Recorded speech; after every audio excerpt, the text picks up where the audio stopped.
Hello, everybody, and welcome to Electric Sleep. I don't know why I thought that was sheep. I was about to say electric sheep. This is a mini text adventure game that is by some guy that I just recently met. Matwick, as his name is on Discord.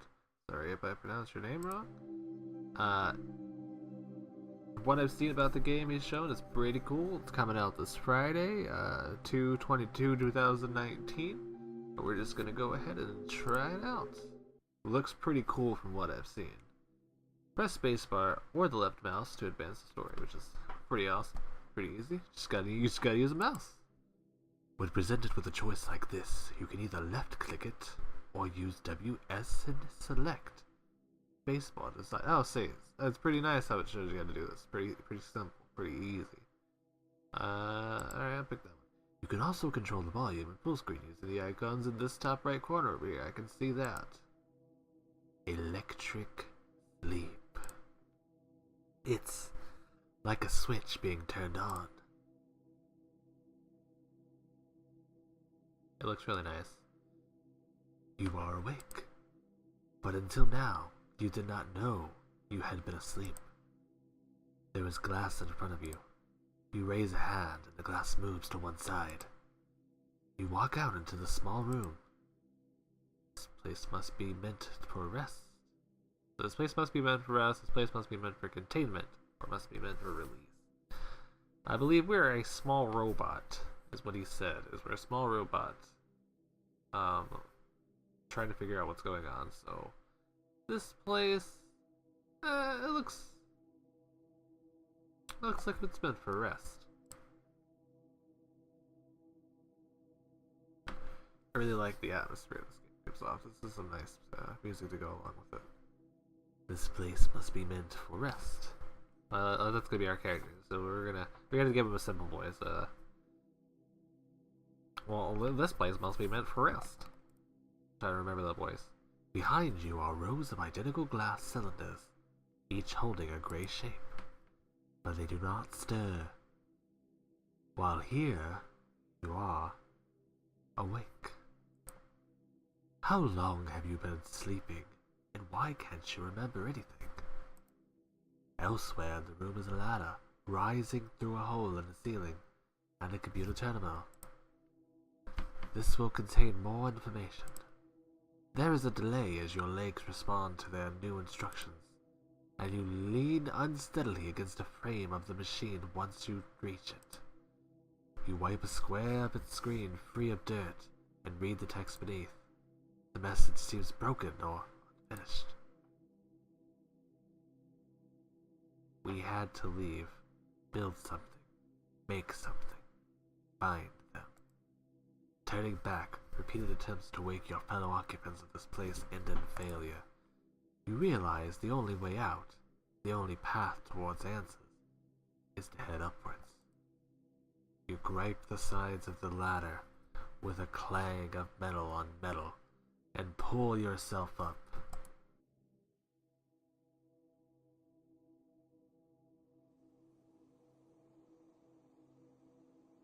You reach the final rung of the ladder and almost bang your head against the metal hatch that blocks your exit. With a push, you lift it over your head and step into a clearing surrounded by trees. In front of you, there are remnants of brick and metal. They outline what was a structure of some sort. Through the trees to one side, you can see areas of blue. In the opposite direction, a path enters the undergrowth. Farther away, there is a sound of running water. You pause. A bird flies overhead. The sun is high on the sky. This is a start, at least. Moving closer, you trace the oblong of what would have been brick walls. You scan for information, feeling for wires, objects, accessible data, but the gray slabs reveal nothing to you. So we're gonna go. Let's try to identify these spots of blue.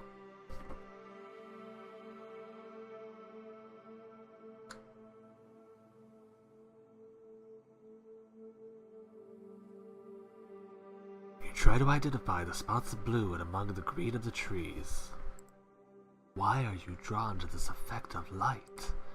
Stepping between low boughs and the blue comes into focus. You have found a river. Oh, so it's a river. Nice. The plot thickens. Oh, that water. Oh, you can hear the water. Oh, this is nice. The river stretches out in front of you. Its water is high against its banks, and its flow is steady and propulsive.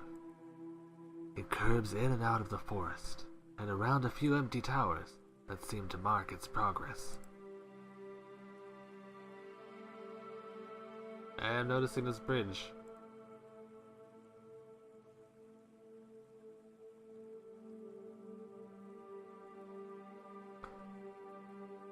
You notice an old bridge that rises from the undergrowth.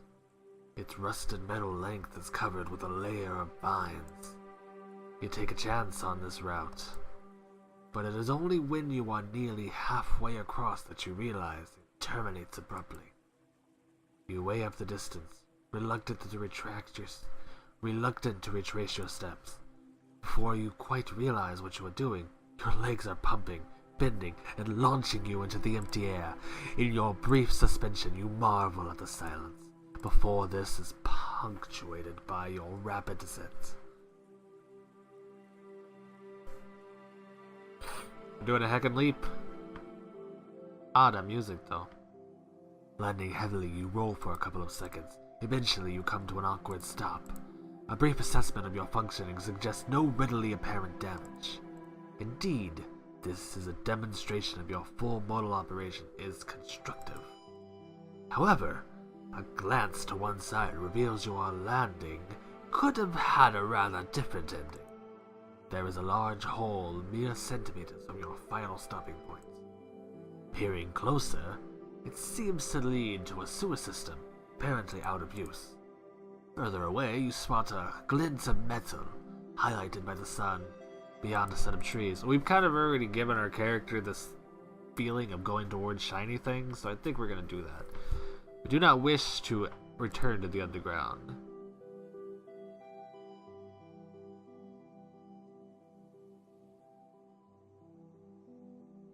You do not wish to return to the underground.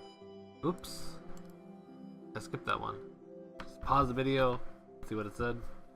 Returning to your feet, you set your sights on the point of light just beyond the trees. A dragonfly hums around your head before it returns to the water's edge. The riverbank recedes from you as you take long strides in the opposite direction. Sounds like a nice peaceful walk. I would love dragonflies. They're terrifying, but I love them. A sudden shift in landscape brings you to a halt. From in among the trees, a metal pole rises. And as you get closer, you realize it is a waypoint in a chain link fence. This obstacle blocks any further advance in this direction. Clearly, this is a border designed to protect something on the other side. But all that is visible through the chain is more greenery. I have to do this for my friend Professor because it's blur. The landscape beyond is a blur. Blur. The landscape beyond is a blur.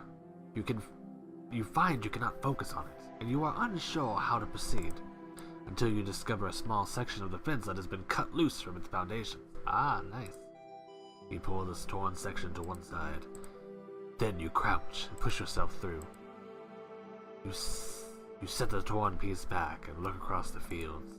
You are curious as to what change, if any, you will feel on the other side of this barrier. Finally emerge into a cluster of buildings around an empty square. The most prominent of these is a tower dotted with large windows. Ah, dang it, I keep skipping. But all their screens appear to be dark.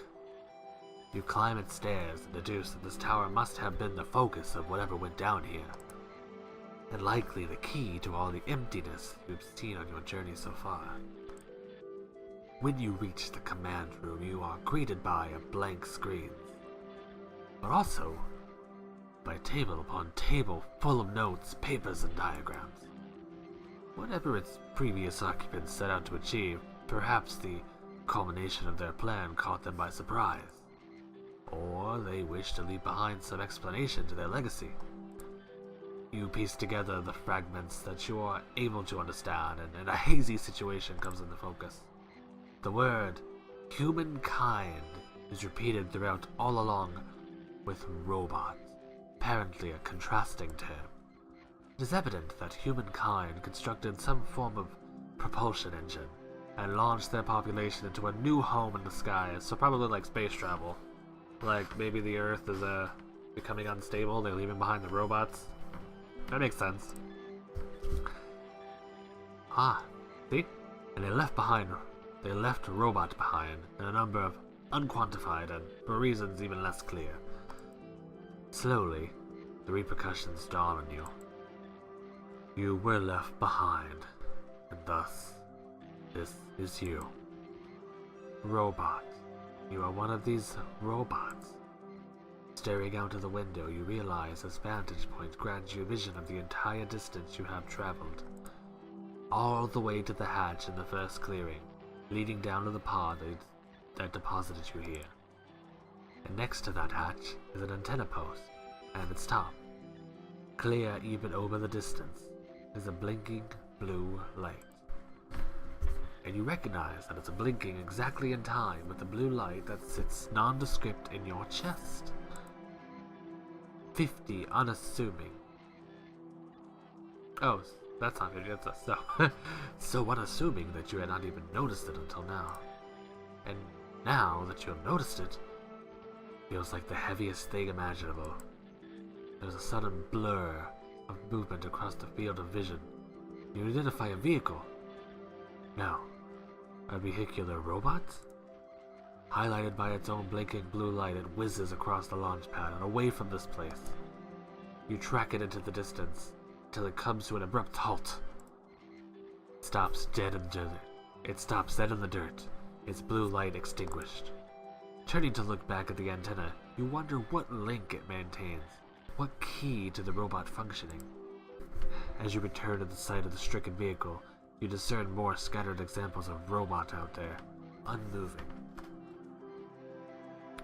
They form a line across the landscape. Is this your limit? The extent of your capacity tied to the radius of a single antenna? But then, and among the robot debris, you notice something else. A line of tracks heading out of view across the horizon, unaffected by the termination suffered by the others. There is another set of tracks, and one more.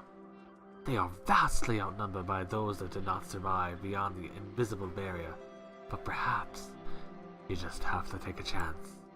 Perhaps a chance is all you need. You sink to the floor, taking in the framework of your existence. Maybe this was just a test, right? Maybe humankind will return. There is nothing to be done sitting here. You would rather plunge into the unknown than remain in limbo.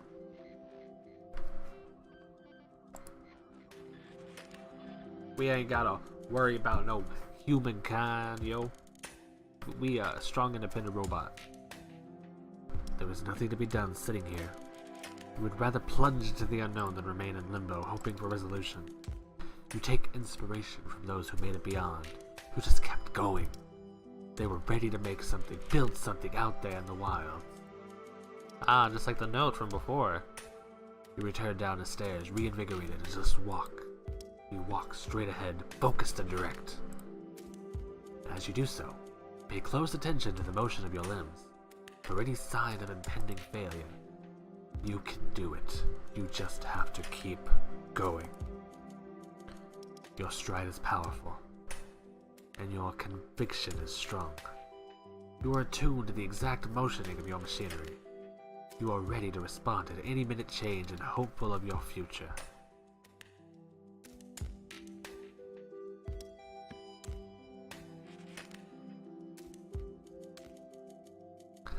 Was that step a little hesitant? No, just keep going. You can do it. You are the master of your body. Until, of course, you are not. Until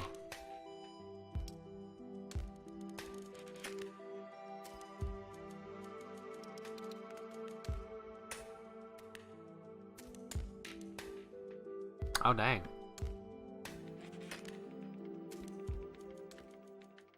Exception caught. AI overload exception at AI until emotion engine load module at AI until emotion engine at AI main at AI run. What? Oh. Alright. So that was the start of the game. I think there's random starts. And it just showed me the map that I had just gone through and got to the end. Okay, so that's pretty neat. There's lots of...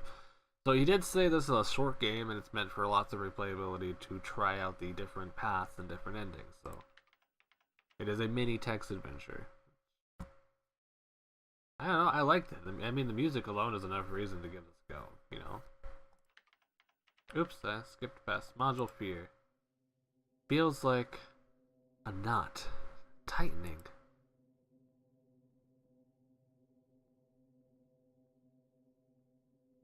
Alright. Wake in a place that feels familiar. You are in a holding pod. You're pushed out into a dank, neon-lit room. It looks a little bit different. You're not pinned down. You're afraid of not knowing. Okay. I'm gonna... So what I'm gonna go ahead and do is I'm gonna head and end the video here. And I'll put out probably one more episode and we'll pick back up at this point. And we're gonna try out a different path. I'm not entirely sure if it progresses the entire every path that you do. I know I just got an achievement. So we will see when we come back. Thank you guys for watching. We'll see you in the next video. Y'all have a good day now.